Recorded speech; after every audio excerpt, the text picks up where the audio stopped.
She couldn't move. Her frozen body refused to obey, and her breath escaped in ragged clouds of vapor. But when the sharp crack of breaking branches echoed through the dark forest, she knew. She wasn't alone. Footsteps. Slow. Unnatural. Someone, or something, was watching her from the depths of the night. And when the figure finally emerged from the shadows, she realized that salvation might just be a trap.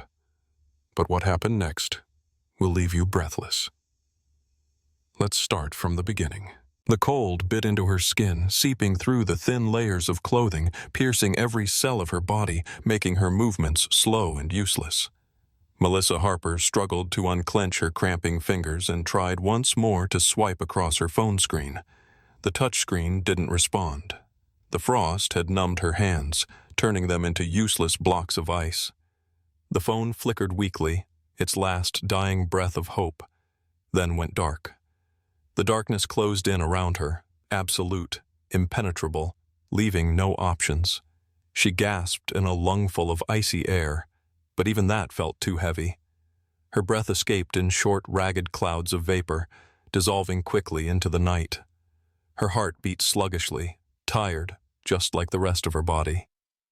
How did it come to this? It was supposed to be a simple hike, a light walk along Colorado's snowy trails. She loved winter, loved the solitude of the mountains, the purity of silence. But everything changed in an instant. One wrong step, a treacherous patch of ice beneath her feet, and now she was 2 days in, without food, without a signal, without hope. At first, she had believed she could make it. She walked, trying to find her way, leaving markers on trees, counting on luck. But the snowfall erased her tracks. The night's cold drained her strength, and the towering pines around her now felt less like shelter and more like a prison. Melissa swallowed hard. Her fingers no longer felt the cold. She knew that was a bad sign. A little longer, and the numbness would take over. A little more, and sleep would become too tempting. She had read about this. People freezing to death drifted off, thinking they were warm. She curled into herself, fighting to stay conscious. If I fall asleep, I die. The thought jolted through her like an electric shock, but her body refused to obey. Her eyelids grew heavy, leaden, and her mind began to slip into a dark, inviting abyss. And then, footsteps. A dull crunch of snow somewhere in the distance. Melissa forced her eyes open. The darkness was thick, impenetrable. She couldn't see anything. Someone was here. The steps were muffled, cautious. Someone was moving between the trees, making their way through the snow. Or was it just the wind? Her heart pounded faster. She strained to listen. Another step. Then a pause. That wasn't the wind. Melissa froze, barely able to swallow past the lump of fear in her throat. Someone was getting closer. A loud snap of a branch shattered the thick silence. Melissa flinched, her eyes flying open, wide with fear. Her head swam from exhaustion, but instinct took over. She forced herself to focus. A silhouette. A dark figure stood among the trees, motionless like a statue, as if watching her. Tall, broad-shouldered, wrapped in a long coat, the hood obscuring his face. Yet even from a distance, she could feel the weight of his presence. Melissa sucked in a shaky breath, her heart pounding loudly in her chest. Who was he? A ranger? A hiker? Or something worse? "Hey!" Her voice was weak, hoarse from the cold and dehydration. "Help!" The figure didn't move. Her breathing grew rapid and uneven. Her fingers clenched the snow in panic. Her pulse throbbed in her ears. Time seemed to freeze, the dark trees looming like the walls of a frozen maze. Why wasn't he saying anything? She wanted to stand, but her legs refused to obey. Her whole body felt foreign, weightless, drained of strength. The silhouette stepped forward. The crunch of snow beneath heavy boots echoed in the silence, making her shudder. He moved closer. An inner voice screamed, "Run!" But how? Where? And then, without warning, the man crouched down in front of her. Melissa felt the warmth radiating from him, a stark contrast to the freezing air. His hands were strong but not threatening. Slowly, he reached up, grabbed his hood, and pulled it back, revealing his face. Gray eyes, deep, watchful, slightly narrowed from the cold, but there was no menace in them, no cruelty. "You're freezing," he said, his voice low, firm, certain. "We need to get you out of here." His fingers moved quickly, unzipping his coat, and within seconds, he wrapped it around her, the fabric enveloping her frozen body in its warmth. Would he save her? Or... Melissa tried to speak, but her lips trembled. Her tongue felt too heavy. The man didn't wait for an answer. He lifted her effortlessly into his arms, as if she weighed nothing at all. Against his chest, she could hear his heartbeat, steady, strong. "Who are you?" she managed to whisper, barely parting her lips. He met her gaze directly. "Mike Rivers, U.S. Army veteran." His voice was firm, certain, and for some reason, she believed him. Mike carried her with steady, measured steps, strong, but soft enough not to let the snow betray them with a telltale groan. The world around them was swallowed by a dead, icy silence. Only the howling wind and their breath, escaping in white clouds of vapor, filled the void. Melissa felt every movement echo with pain through her numb limbs, but that meant she was still alive, still feeling, still hoping. She pressed closer to his chest, the warmth of his body slowly seeping through her frozen clothes. How did you find me?" Her voice was weak, barely audible against the night. Mike didn't answer right away.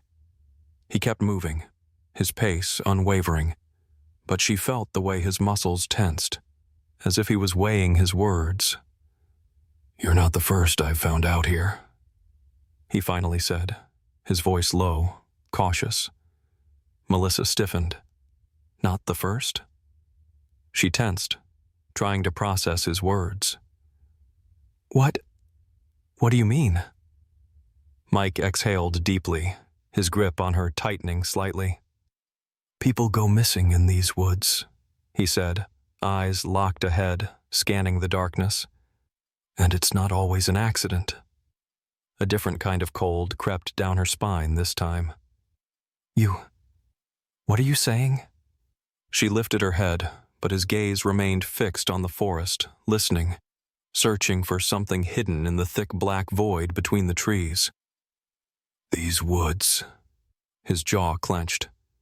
"There's someone else out here." Melissa felt panic claw at her chest. She frantically glanced around. The darkness seemed to deepen. The trees pressed closer, their shadows stretching, swallowing the snow. "What do you mean, someone else?" Mike stopped. His breathing grew heavier, more controlled. He stared into the forest, unmoving. "I didn't want to scare you," he said slowly, "but I don't think we're alone." And then, from deep within the woods, came the sound of branches snapping. Not once, twice, 3 times. The sound echoed, heavy and deliberate. Something large was moving toward them. Melissa froze, her blood turning to ice in her veins. Something was out there, something big, and it was getting closer. Mike quickened his pace, his muscles tightening as if he were carrying a pack of ammunition through enemy territory instead of a half-frozen girl. Every movement was sharp, precise. He knew exactly what he was doing. Melissa could hear his heartbeat pounding fast. Or was it her own fear, echoing in her ears? "We need to move faster." His voice was firm, absolute. Something's following us. Melissa tried to turn her head, but her body refused to obey. Her eyelids felt like lead, her arms hung limp, and even terror couldn't bring her strength back. But she could hear it, a dull, heavy thudding, slow, deliberate footsteps, coming too fast. This wasn't an animal. It wasn't human. What was it? Mike suddenly shifted pace, from a steady march into a full sprint. Snow exploded beneath his boots. Cold air cut into his lungs. Wind whipped across his face. But he didn't stop. "Hold on," he ordered, pulling her closer against his chest. Snow crunched, branches slapped at them, but Melissa couldn't see where they were running. Her gaze was locked on the darkness behind them. And there, it moved. Tall, massive, wrongly proportioned. It didn't walk. It glided between the trees, nearly silent, if not for the sickening crack of branches breaking under its weight. Mike pushed harder.